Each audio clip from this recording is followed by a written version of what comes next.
Hello and welcome to the February Outturn Podcast from the Scotch Malt Whisky Society. Coming up. Thou art a saucy one, Richard. Oh, okay, thank you. Is that Shakespeare? I have no idea.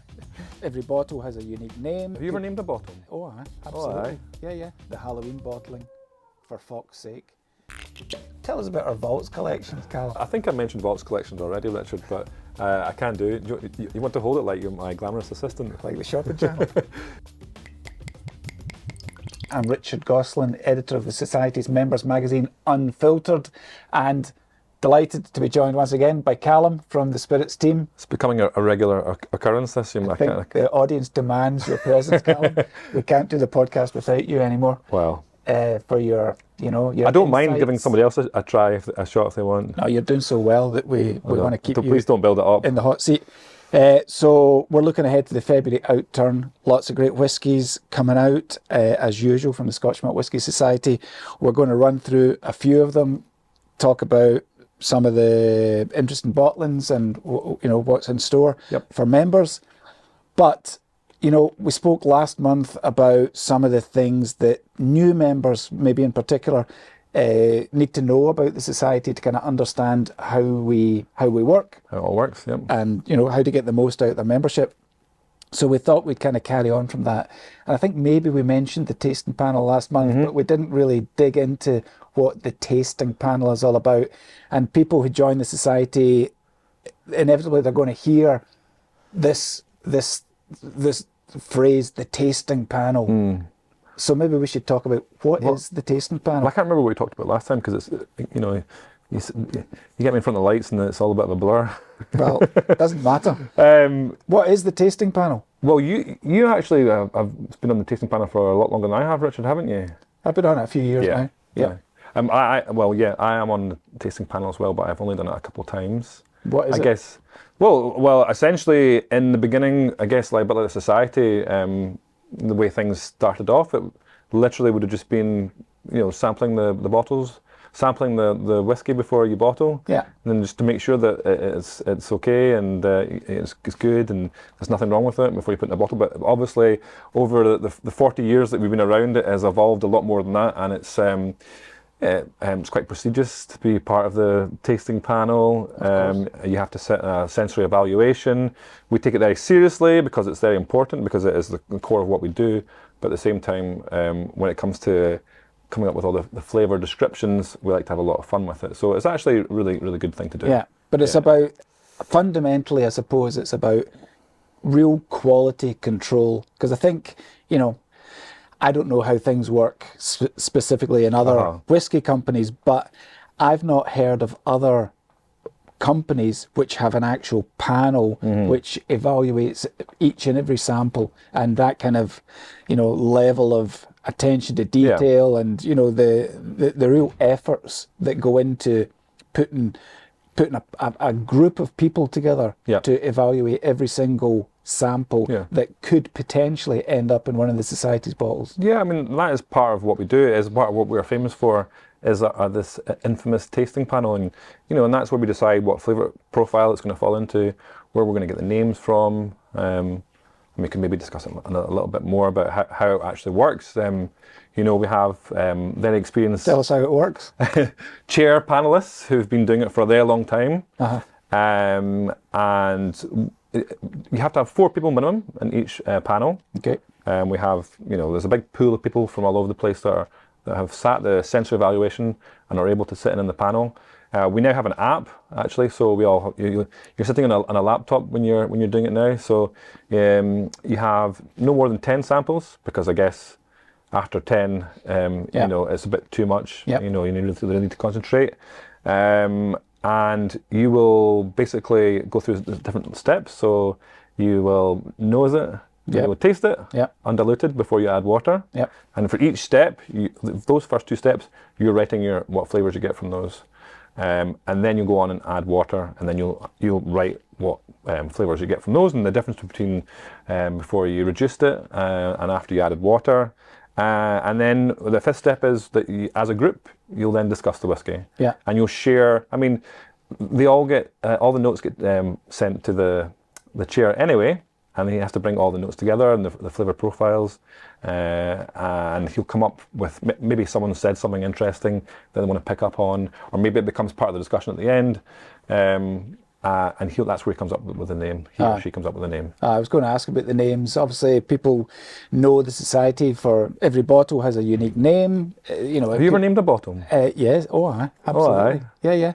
What bottles are you famous for naming? Richard? Well, I'll take complete credit for the Halloween bottling, for fuck's sake, But that wasn't related so much to a flavour characteristic. That was just more a kind of playful name for a bottle which had autumnal notes and was suitable for a Halloween release. People love names like that, though. Yeah. But I saw one, because I've not been a panel chair, so I don't specifically choose a name, but when you've contributed something. And I think the first time I saw one of my names was I'd been waxing lyrical about, I'm on a Brazilian beach.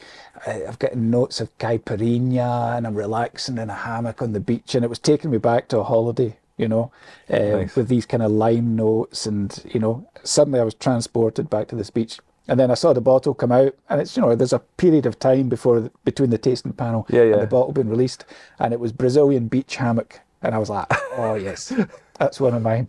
So it means a lot to me. Not a banana hammock. No, You weren't sporting that on the beach, were you? Hopefully not. no banana hammocks. I actually made him blush. Brazilian beach hammock. What about you? You had any names? No banana hammocks. No. I know. I've only done it a couple of times, so I'm well. That would be nice. I would love to have because I'd obviously want to take a bottle home with me if I managed to name it. Who's on the panel? Well, it's a mixture of people. There's a couple long-standing serving SMWS ambassadors, and they come from all over the place. Well, there's one. It's Olaf is very well known. Yes. Olaf, 20 years with the society this year, and I think potentially 20 years is certainly on the tasting panel, but certainly been a chairperson for a long time. Yeah. So and I think there's a kind of leaning towards German tasting notes, so you can identify Olaf's work. Yeah, you do notice some of the food types that they'll talk about being a little bit. Sometimes I have to look up what's that again, and you could Google it, and I go, all right, okay. There's a lot of Googling going on. Yeah, and you can. There's certain names that you can associate with. Well, that must be the same person that named that one. But yeah, okay. But yeah, it's about quality control, I suppose, and the lengths that the society goes to make sure whatever goes into the bottle is top notch. Yep. And sometimes samples are sent back. It's not that it's not a given that whatever comes in front of the panel is then going to go into a society bottle. No, absolutely not. And it's important to note that the panel, once you get on the panel, there's continuous training as well. And we're always looking to improve the process because we take it so serious. And in fact, even if a sample is passed, it still needs to go to Ewan Campbell, our head of whisky creation, before he will give it the final seal of approval. And there's also a pre-screening before it goes to the panel as well. So that it's very unlikely. They won't, it's very rare that you would have a sample that in fact wasn't, it has off notes. That happens occasionally. Yeah. But the panel never going to get ones like that because they've already been pre-screened. Yeah. So. But then everyone's got their own preference as well. So sometimes, people don't particularly go for a peated style of whiskey. Yeah. Yeah. Well, and in terms of, whiskies that are good enough to bottle, it's very black and white, But when it comes to what people's personal preferences in terms of flavours, then it's completely subjective. And everybody likes different things. Yeah. Absolutely. All right. Still to come, stroll through an antique shop before a tango with toffee and texture. There you go. That's someone waxing lyrical on the tasting panel. I'll take the Dancing with Summer. The 41? Yeah. I almost said the name of the distillery there. Oh, careful. Is that what you like personally? You prefer the bigger ones, yeah? Yeah, I do. Yeah. Okay. Bit of a boom. Should we try some whiskey from Let's do it. the February Outturn? We picked out some of the sherry matured whiskies. We've got a very nice selection and a nice variety, and it's something we've been talking about a lot recently, is not just the world of sherry matured whiskey, but the kind of variety that you get from across the whole world of sherry. Yeah. So I think we've got some nice examples here. Shall we? Well, I can't see what it is from this side, but I'll tell you in a second. Yeah, so starting off with this one is from Distillery number 41. Yeah. It's 0.177. It's called Dancing with Summer. Yes, it falls into the deep, rich and dried fruits flavour profile. But this one is in fact bourbon, and then the final cask is a combination of PX and Oloroso. So you're going to get, well, you'll see when we sample it, but I imagine that you will, quite often PX and Oloroso are combined together because they're vastly different types of sherry, yep. and they balance each other very, very well. PX being very, very sweet, obviously, yep. and Oloroso being a lot drier, thickness, sort of savoury qualities, but yep. you know, perfect for combining. And this distillery is well known for being one of those unconventional Speyside distilleries. Mm-hmm. Is that enough for you? Yeah, that's enough. yeah. You know, so because Speyside, typically you think about light, floral, sweet, but there's a few of the Speyside distilleries that fall into that kind of unconventional. And I would say this distillery is one of the ones that is probably less well known out of those. Yep. But actually, it is one that I hear more people. There's a sort of growing interest in certainly our bottlings of this distillery. Yep. Because they're just fantastic. I've not even tried it yet, but I'm expecting it to be not only because it has sherry in it, but also because of the type of spirit that's in it. It's going to be full on, robust. Yeah, well, it is full on, but yeah, it's nice and sweet though, isn't it? Yeah, it's sweet, and it's not, but it doesn't have that full on PX characteristic. It's got that nice balance between the. I'll tell you what, and the I've PX. not even tried it yet, and I think I'm going to enjoy this one. Mm. So we're doing it like the tasting panel right now, aren't we? We're nosing it and we're trying it without any water, which I'd always recommend people to do that anyway. You know, for sure. Because then you have to try and gauge how much water you want to put into it. I never like using these pipettes, you know. Just splash it in. A wee bit of water. Yeah, nice and creamy actually. It's funny how, and it's quite different from the nose. You get more. Actually, I've just nosed it again now that I put water in it, but the first time I nosed it, I got a lot of the sweetness, but then I'm getting more of the sort of savouriness when I on the palate. Yeah. And now that I've had water, I think it's got that more. It's more savoury. Yeah. What's the age in this? 16 years. Okay, it's a good age. 56.6%. Yeah. Very approachable though. Yeah. Oh, I see what you mean about the creaminess. Yeah. Yeah. Dancing with summer. That's great because it's so different in all the different parts of the tasting process. It's complex. It's got a lot of different things going on, which is exactly what you want from a whiskey. Yeah. You know. Lovely. Yeah, I really like that one. Stroll through an antique shop before a tango with toffee and texture. There you go. That's someone waxing lyrical on the tasting panel. Yeah, nice. Okay. Keep going on to the next one then. Yeah, let's go through them. Okay, this one is distillery number 85.92. It's called Fires of the Imagination. Again, deep, rich and dried fruits. As you can see, the first three are all from that flavour profile. This one is from Speyside, but it's probably more typical of a Speyside distillery, but it is a distillery number that we don't see that often. So definitely interested to try this. This is initial cask is bourbon, and then final cask is Oloroso, and it's coming in at 58.9%. Okay. And it's 13 years old. I forgot to tell you the age of the last one, so yeah, I'll give you that. Oh, it's totally different. What's going on here? This is, okay. Bourbon to Oloroso. Yeah, and from an ex-Oloroso, but, so, one of 606, so, you know. Very different, isn't it? Totally. I'm getting like it's like kind of caramelized, kind of burnt fruit. I was thinking the old Karamak bar there. Yeah. Yeah. It's got nice woodiness to it as well.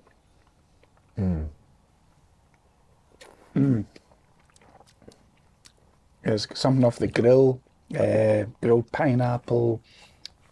Nice wee spiciness to that as well. But it's still lovely sweetness to it as well.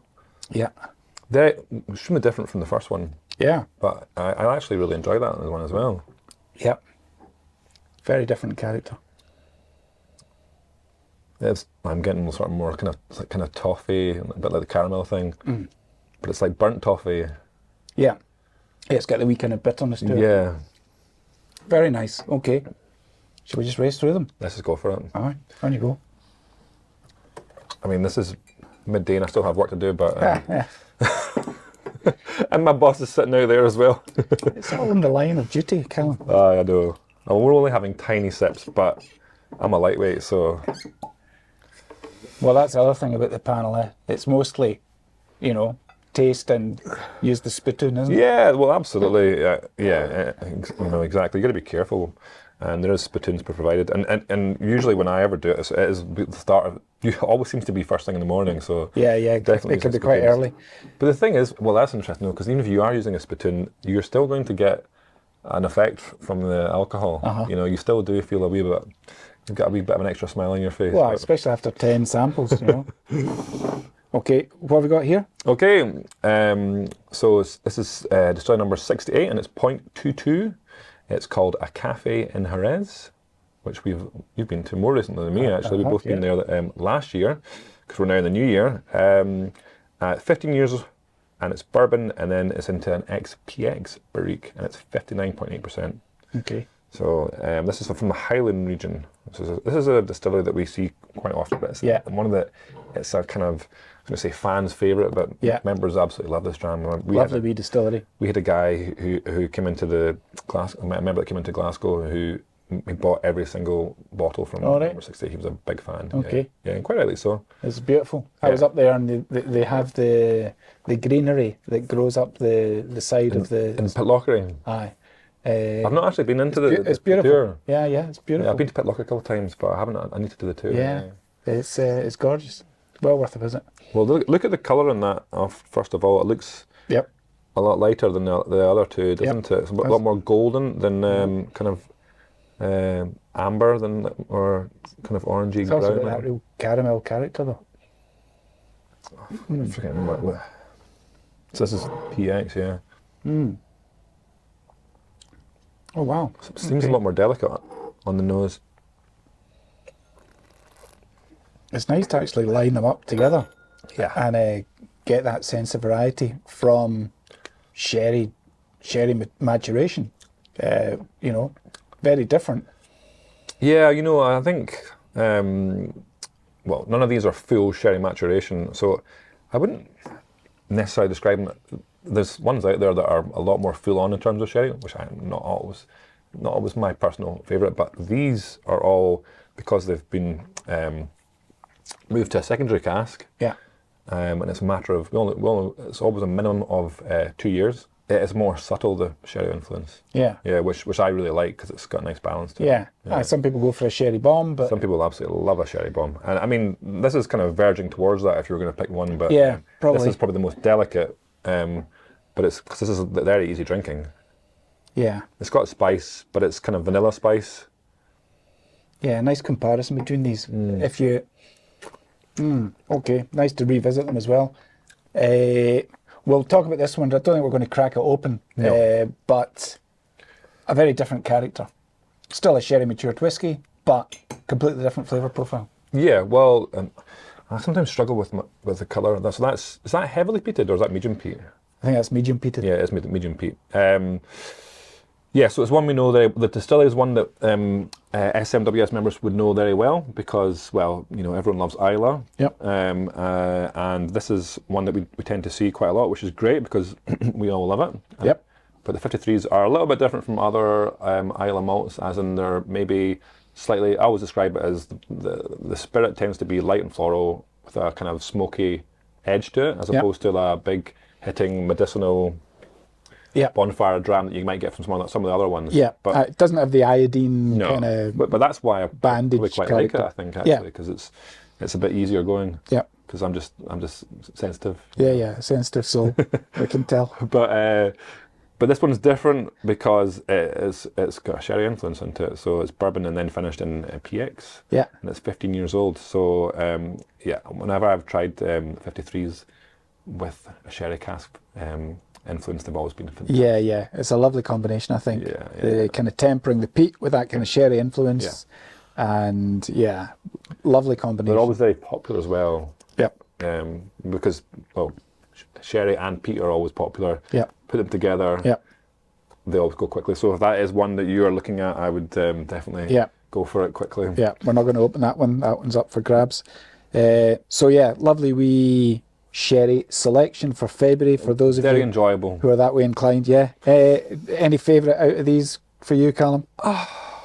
Well, I am a gentle soul. I'm a sensitive soul, so I like a subtle. If I was going to take one home, I'd probably take this one home because it was very easy drinking and it's nice sweetness to it. We kind of edge.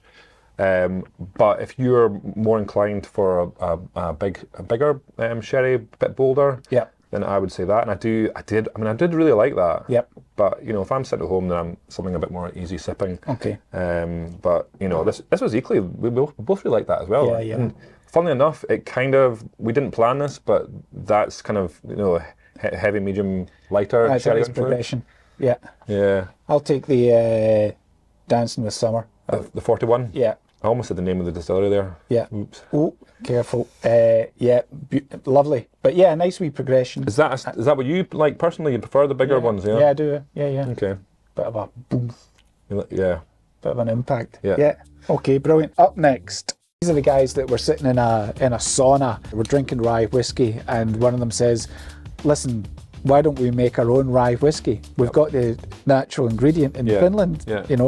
We grow a lot of rye. Which I didn't know. Sweet, fruity, and mellow, I believe." Yes, I am. But this is one of my favorite flavor profiles. Blah, blah, blah. It's not all about sherry, but great selection of sherry matured whiskies in February. We've got some others that we're going to just have a quick run through. Something a wee bit different. You can tell immediately from the label that is not our usual bottling. No. We spoke about a release from this distillery before on the first podcast I did, didn't we? But we didn't. We want to try this one? Yeah, let's crack it open. He can't say no when he's on camera, can he? Why not? I might just ask you that every time I bring a bottle up. No, that's the last of it. Yeah. But yeah, why not? Because did we taste it before? No, we didn't taste it. No, I didn't. We just mentioned it. We gave it a wee mention. But this is point 3. So this is the third release from this distillery, which is in Finland, and it's a rye whiskey. Yeah, and we featured the distillery in Unfiltered November, maybe. Yeah. Connors wrote a piece for us. An interesting distillery, interesting bunch of guys who are running it. These are the guys that were sitting in a sauna. Yeah. They loved the whiskey, and they were sitting there and they were drinking rye whiskey. And one of them says, "Listen, why don't we make our own rye whiskey? We've got the natural ingredient in Finland. Yeah. We grow a lot of rye." Which I didn't know. It's all about rye. Yeah, that's it. Well, the article educated me. So they set about it, and here we are. They've created their own rye whiskey. So that's why it's not in a usual label. No, that's exactly right. So this is the labels that would fall into our kind of other spirits, but it is a whiskey, but it's just a rye whiskey. Yeah. It's called Cinnamon Sauna Smoke. There you go. We mentioned the sauna. Yeah. And it's a new charred oak barrel, which is quite common with bourbon and rye. Wow. That is something completely different. Yeah, it definitely is. Oof. It's almost like it's got an earthy quality to it, actually. Earthy, like incensey. Wow. Kind of herbal. Like, what's going on with that?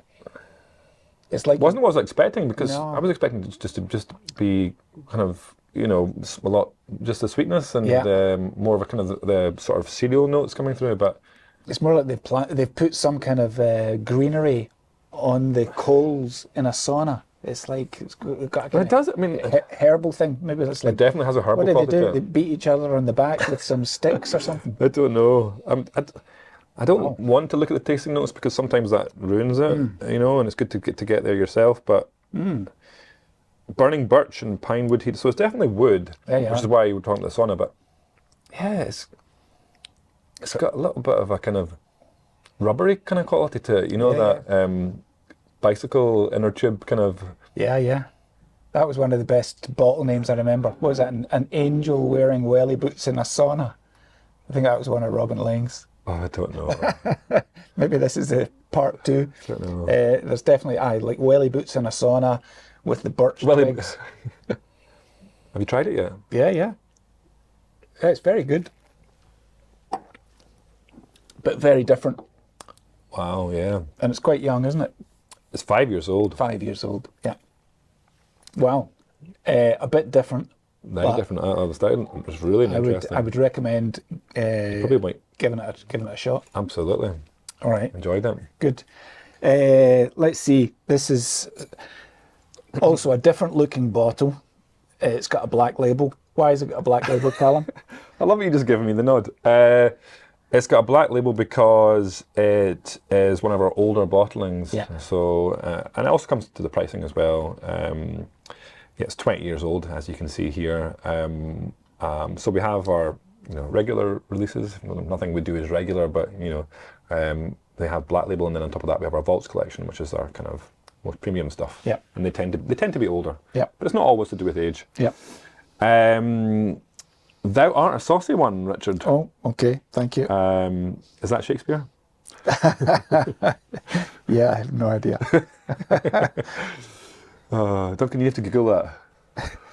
Tell us, we've got a researcher back here. Yeah. He's going to fill all the blanks in for us. Just pretending that he's typing away now.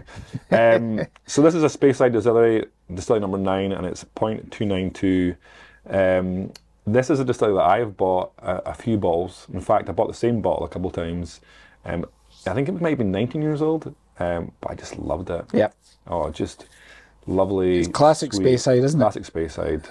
And what's the cask? Because I don't think there's been any additional maturation. No, it's just single bourbon barrel. Just been left for a long time. Yeah. No messing around. Yeah. Yeah. And after 20 years, that's going to be absolutely fantastic. Yeah, that's the kind of thing I would like to go for. Yeah. Can I just keep that one? No. But yeah, that's classic. Well, the one that I got, I drank one that was from the same distillery, bourbon cask as well. I think it was 19 years old, and I finished it. I managed to get another one, but I've not opened it yet. I didn't know that we had almost at one to open it because I liked it so much. Special occasion and all that. Yeah. Right, we've got a couple from the same flavour profile. 95.98 Focaccia Fudge. What flavour profile is that? That's juicy oak vanilla. Yeah. Just testing. Depending on the lighting though, because sometimes you have to have a wee double check, because you get the light and delicate, which is a paler shade of blue, and then you get the oil and coastal. But yes. I think juicy oak and vanilla and light and delicate can, sometimes you just need to remind yourself exactly. Yeah, right. So a nice wee pair of juicy oak and vanillas. What have we got between them, Calum? Quite similar in age. Yeah, let's have a look. Yeah, they're similar in age. So I'll start off with this one first. We've got distillery number 48.166, 2-part harmony it's called. It's first fill bourbon, coming in at 60%, 11 years old. This is Speyside as well. So this is probably what you'd imagine from a Speyside distillery, a bourbon cask. And juicy oak and vanilla is your typical bourbon cask flavours. So not to say that it's going to be run of the mill, because there's no such thing, but I think that would be.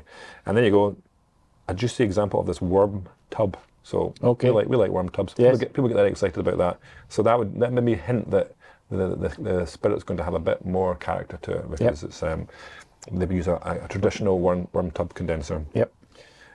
This one here is called a Focaccia Fudge. Yep. 95.98, also Speyside. So the same flavour profile, but this one actually is bourbon and then finished in a toasted hogshead. Okay. So toasted is a type of cask treatment. You'd associate that with sherry. Yep. It's a lot lighter than your charring, which you get in bourbon. But some of the toasted casks that I've tried from the Society have been my favourite drams. Okay. Because again, going back to that kind of subtle, I like delicate things. So you get a wee edge to it, but it's more like the sweet, spicy sort of flavours. But I think they're fantastic. So I'd be keen to try that. But we don't have enough time to go through them all today, do we? No, you need to. So actually, get back to work. Same flavour profiles, similar age, but two vastly different drams, I would say. Yeah. Okay. And sweet, fruity, and mellow. I believe. Yes, I am. Uh-huh. But this is one of my favorite flavor profiles. Favorite flavor profiles. Go on. That vocal warm up earlier on didn't do the trick. Well, you were Richard was telling us about his time he spent in the local choir. Yeah. Yeah. You want to tell us any more about that? Not really. No. Okay. Moving on. Okay. Were you recording while we're doing the vocal warm ups? Nah. Next time, just go for it a bit earlier. Sorry. Carry on. So this is still a 105.43, so another Speyside. We do see it from time to time, but maybe not as often as we'd like. This one's 17 years old, and it's a second fill bourbon barrel. So, obviously, first fill just means it's the first time that whiskey has been in that barrel after bourbon. So it's been used once before, but actually every cask's different. But when it comes to whiskies that are older, sometimes second fill is absolutely perfect for something especially like 17 years old. And in fact, some of our older whiskies, you'll see the word refill in them as well, because it's a more subtle maturation over a longer period of time. Yeah. Like I said, every cask's different. You have to kind of check up on them every once in a while and see how they're getting on. But if you had a first fill and you matured it for 30 years, you might overcook it. Yeah. So just too woody. Yeah. You've got to be very careful. So, and actually the name here is luscious balance with freshness. So it's just backing up what I was saying about a nice balance to it. Excellent. Yeah. Okay, good. Nice wee selection. Yep. We'll also, can't open this one, I'm afraid, Calum, but there's a Vaults collection out in February. Tell us about our Vaults collections, Calum. Well, I think I mentioned Vaults collections already, Richard, but I can do. You want to hold it like you're my glamorous assistant? Like the shopping channel? You got to open it. Right, okay. I'll even pull it out for you. I forgot we were doing this one actually. So there you go. Put me on the spot. Yeah. So we were talking about. So this is Speyside Distillery number 76.150. Do you know off the top of your head what 76 is? Yeah. Okay, good. Is it not one that also has worm tub condensers? Yes. Yeah. It does. So this is one of the ones that I was thinking of that is famous for being unconventionally Speyside. Yes. I was very confident into what this distillery. When I was asking you, I was just seeing if you knew. Okay. Yeah. So this one's called Glory. Well, if you want to go on YouTube, there's a society video featuring yours truly where we do a tour of this distillery.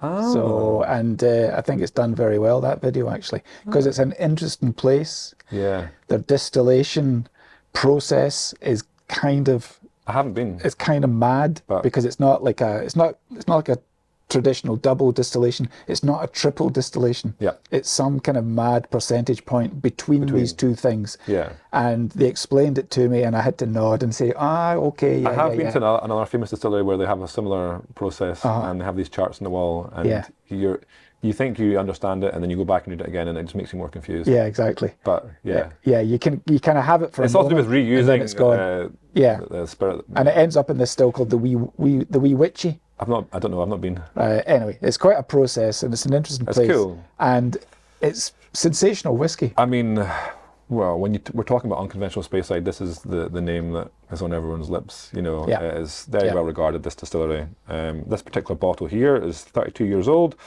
and it is initial cask is Oloroso, but then it's been moved to a final cask of PX. And going back to what we're talking about, how Oloroso and PX are fantastic for just adding sort of different qualities to the whiskey. Yeah, nice. That would be, I'm sure, would be a lovely dram. I'm sure it'll be absolutely amazing. Try, but we're not allowed to, I don't think. If it was within my budget, I'd love to get a bottle of that. But yeah, with that form of maturation, that length of time in the cask, that's going to be amazing. It's going to be fantastic. Yeah. All right. Well, that's nice to kind of bring it back to sherry maturation as well. A nice finish to our initial chat about those ones. Yeah. So lots going on. There are other bottles out in the Outturn. Yep. So dig into it. Lots to explore. Whatever your preference is, there's something there for you. Something for everyone. Something for everyone. Variety is the key of everything that we do. And as you can see, when we're trying these, back to back, which is the best way to do it. Yeah. The striking differences between each bottle. Yeah. And yeah, just fun to explore. All right. Nice one, Calum. Thanks for your time. Thank you, Richard. We'll see you again next month, I hope. Am I invited again? We'll see. Can't get anyone better. If we can't line up anyone else. I'm at the backup. No one else can make it through to Glasgow, then I'm here anyway. Right. Well, cheers. Oh, cheers. Thanks a lot. Back to work. Back to work, aye.